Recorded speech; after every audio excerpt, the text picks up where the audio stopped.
안녕하세요. 북세랑 카페의 크리스티나입니다. 오늘 제가 여러분들께 소개해드릴 책은요, 중세를 오해하는 현대인에게입니다. 중세하면 현재를 살아가는 우리들에게 500년 이상 시간의 거리가 있어 다소 먼 이야기로 여겨지는데요. 중세를 유럽의 암흑시대로 보는 것이 일반적인 견해이지만요, 요즘 들어서 중세를 달리 해석하는 역사가도 점점 늘어나고 있다고 합니다. 미국의 역사학자 해스킨스는요, 12세기에 이루어진 지적 문화적 발전을 12세기 르네상스로 명명하기도 했다고 하죠. 현대인들의 관념에서 다소 생소하고 낯선 중세의 이야기가 이 책에는 많이 실려 있는데요. 하나의 종교가 지배하는 사회 속에서 거친 물질 문명과 생물학적 한계가 겹쳐 고단한 삶을 살아낸 중세인들을 통해 오늘날 우리들이 살아가는 삶 가운데서도 여전히 존재하는 한계와 편견을 비교하는 유익한 시간으로 연결되면 좋을 듯 싶습니다. 자, 그럼 중세를 오해하는 현대인에게 그 이야기를 지금부터 시작해 보도록 할까요?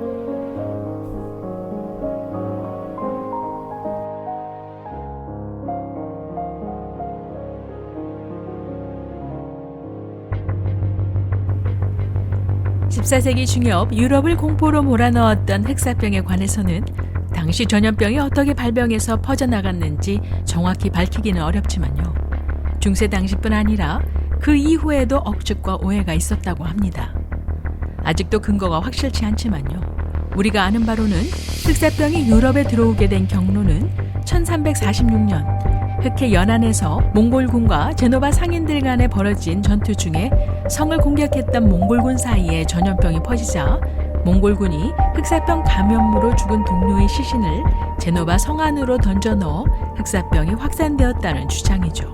이 시신에 감염된 제노바 사람들이 전쟁에서 패해 배를 타고 콘스탄티노플을 경유해 시칠리아 섬까지 갔고요. 흑사병은 시칠리아로부터 북서 유럽으로 빠르게 확산되었다고 합니다.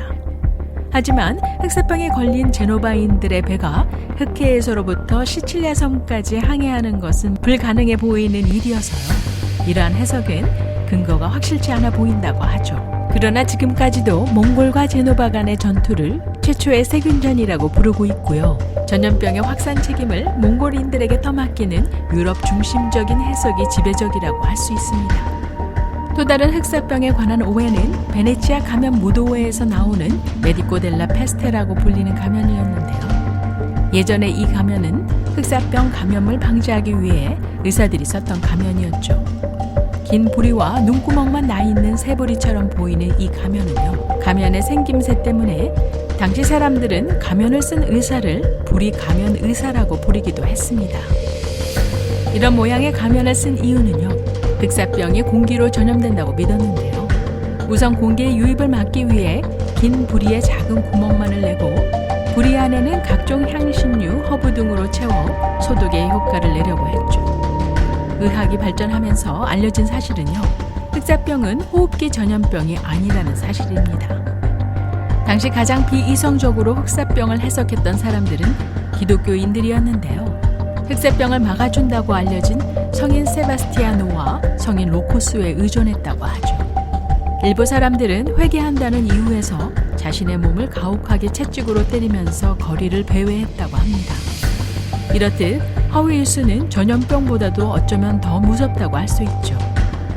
얼마 전 전 세계를 강타하면서 수많은 인명을 빼앗아간 코로나 바이러스가 발생한 원인 분석에도 여러 가지 의견이 있지만요, 서로에게 원인을 떠맡기는 태도는 과거에서도 있었던 사례라고 할 수 있습니다. 중세 유럽 기독교 사회의 특이하고도 이상한 관행 중 하나는 뼈사랑이었는데요. 특별히 성인들의 유골을 숭배했다고 합니다. 성인의 유골은 교회가 수장해야 하는 필수 품목이었고요, 법정에서 서약을 할 때나 전쟁에서는 승리를 불러오는 행운의 상징이기도 했죠. 예를 들면 그레고리우스 대교황은요, 이교 신전을 개축해 만든 새 교회에 성인의 유골을 안치하도록 했고요. 프랑크 왕국의 카롤로스 대제는 모든 서약은 교회 안에서나 성유골에 해야 한다는 칙령을 내리기도 했습니다. 영국의 제프리 초서가 쓴 캔터베리 이야기에 나오는 일화에 따르면요, 돼지뼈를 성유골로 속여 판매하는 일도 있었다고 하죠. 이렇듯 성인의 뼈를 확보하려는 경쟁이 치열해지자 성인의 유골을 훔치는 일도 있었는데요. 훔치는 행위가 법적 처벌을 받아야 할 범죄가 아닌 거룩한 도덕질로 간주되기도 했습니다. 그렇다면 왜 중세 기독교인들은 그토록 성인의 뼈에 집착한 것일까요? 당시 중세 기독교인들은 성인의 유해가 기적을 행한다고 믿었고요. 그뿐만 아니라 성유골을 만지면 향기를 내뿜고 심지어 성인들이 말을 걸어온다고까지 생각했죠. 그래서 신앙심이 깊은 신자들은 성유골을 보유하고 있는 교회와 수도원에 전폭적인 기부를 했는데요. 교회 입장에서는 성유골은 쏠쏠한 재정 수입원이어서요. 10세기에는 건축비를 조달하기 위해 성유골을 들고 지역을 순례하기도 했습니다.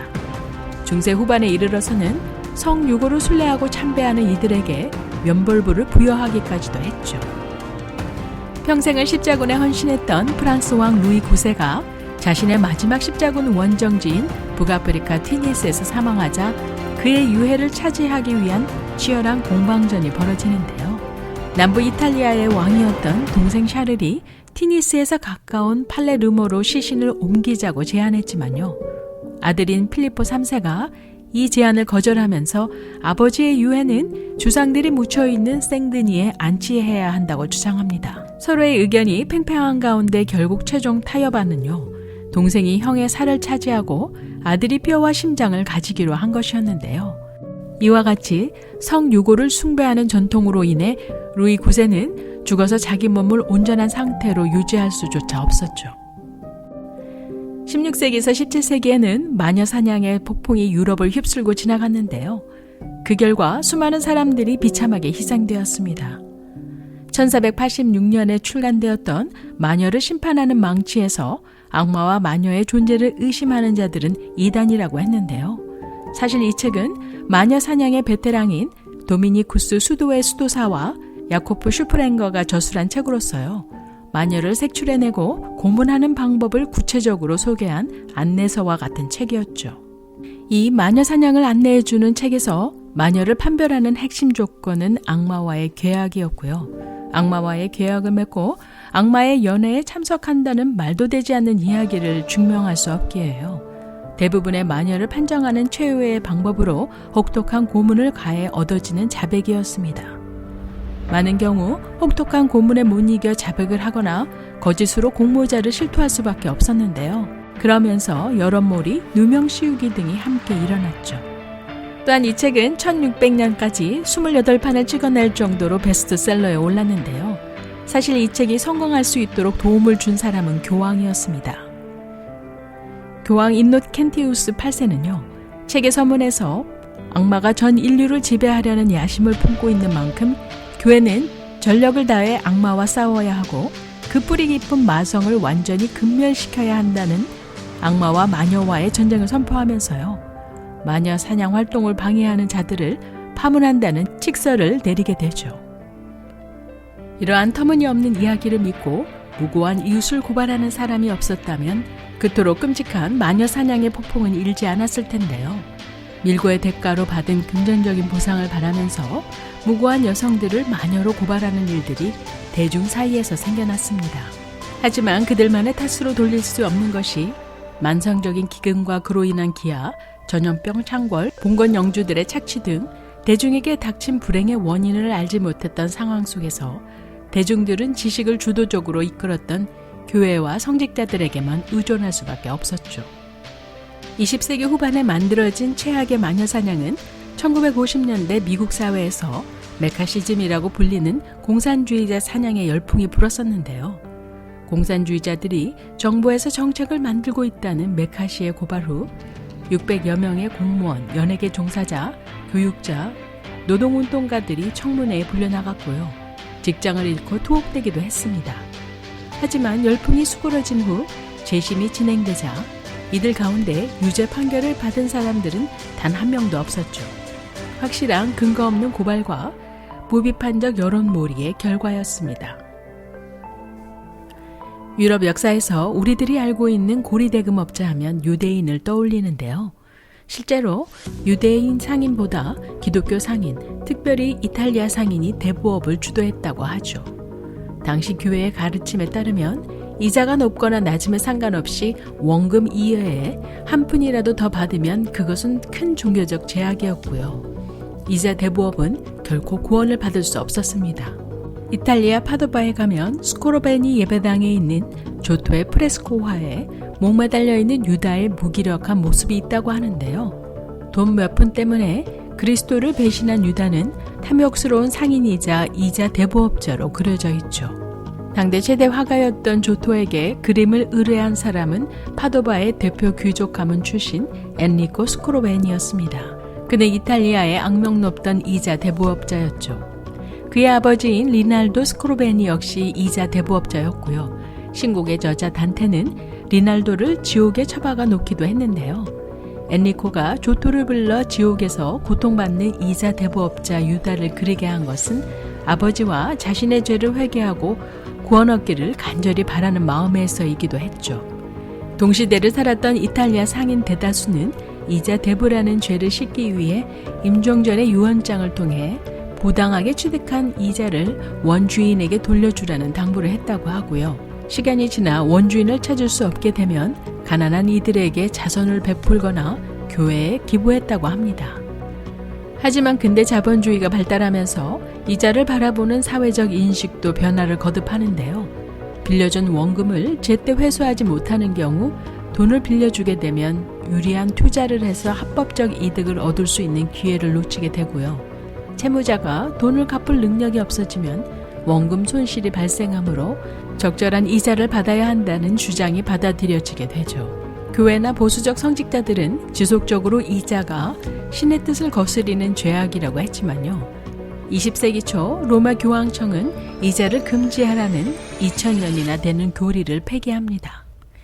지금의 자본주의 사회에서 이자는 더 이상 불법적 경제 행위도 아니고요. 사회적 윤리 죄악도 아닌데요. 왜냐하면 이자는 자본주의 출현의 필수이자 합법적 이자 대부업체인 은행은 자본주의를 이끄는 핵심 요소이기 때문이죠. 저는 오늘 여러분들과 함께 중세를 오해하는 현대인에게라는 책을 리뷰해 보면서요. 중세 사회에 정해진 계급 틀 사이에 지식의 중심이 되었던 교회의 성직자들만 바라봐야 했던 대중들은요. 때로는 터무니없는 그들의 교리에 휘둘려야만 했고요. 희생당하기도 했음을 알게 되었습니다. 또한 약간 다른 형태이긴 하지만 21세기를 살아가는 우리들의 삶 속에서도 여전히 중세의 모습이 부분적으로 남아있음을 보게 됩니다.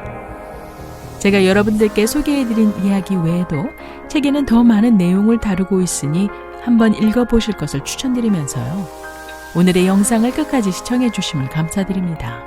구독, 좋아요 잊지 마시고요. 그럼 다음 영상에서 뵐 때까지 안녕히 계세요.